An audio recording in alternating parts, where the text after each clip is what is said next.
हिंदू पंचांग के अनुसार चैत्र शुक्ल पक्ष की एकादशी को कामदा एकादशी कहा जाता है और साल 2026 में ये व्रत 29 मार्च को रखा जाएगा। इसे नए हिंदू वर्ष की पहली एकादशी भी माना जाता है, इसलिए इसका महत्व और भी बढ़ जाता है। धार्मिक मान्यताओं के अनुसार ये एकादशी मनोकामनाएं पूर्ण करने वाली मानी जाती है और सच्चे मन से की गई पूजा का विशेष फल मिलता है। इस बार कामदा एकादशी का कुछ खास संयोग भी है जो इसे और भी शुभ बना रहे हैं। ज्योतिष के अनुसार इस दिन शिववास योग का निर्माण हो रहा है, जिसे साधना और ध्यान के लिए बहुत अनुकूल माना जाता है। इसके अलावा चंद्रमा का राशि परिवर्तन भी इस दिन हो रहा है, जिससे मानसिक स्थिति में सकारात्मक बदलाव और आत्मविश्वास में वृद्धि देखी जा सकती है।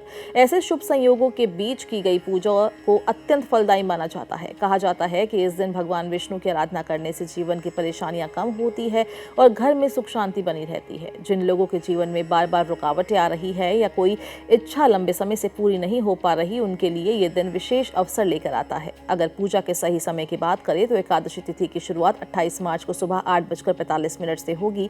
इसका समापन 29 मार्च को सुबह 7:46 पर होगा। उदय तिथि को ध्यान में रखते हुए ये व्रत 29 मार्च को रखा जाएगा। इस दिन दोपहर के समय अभिजीत मुहूर्त भी बन रहा है, जो करीब 12:05 से 12:53 तक रहेगा। ये समय विशेष पूजा और मंत्र जाप के लिए शुभ है। कामदा एकादशी के दिन व्रत रखने वाले श्रद्धालु सुबह जल्दी उठकर स्नान करें, भगवान विष्णु का स्मरण करें, घर के मंदिर में साफ सफाई कर विधि विधान से पूजा करें। पूजा में तुलसी दल का विशेष महत्व होता है, इसलिए भगवान विष्णु को तुलसी अर्पित करना शुभ माना जाता है। इसके साथ ही पीले रंग के फल और प्रसाद चढ़ाने की परंपरा भी है। धार्मिक मान्यता है कि इस दिन व्रत और पूजा करने से अनजाने में हुई गलतियों का प्रभाव भी कम होता है और व्यक्ति के जीवन में सकारात्मक बदलाव आने लगते हैं। मानसिक तनाव कम होता है और मन में शांति का अनुभव होता है।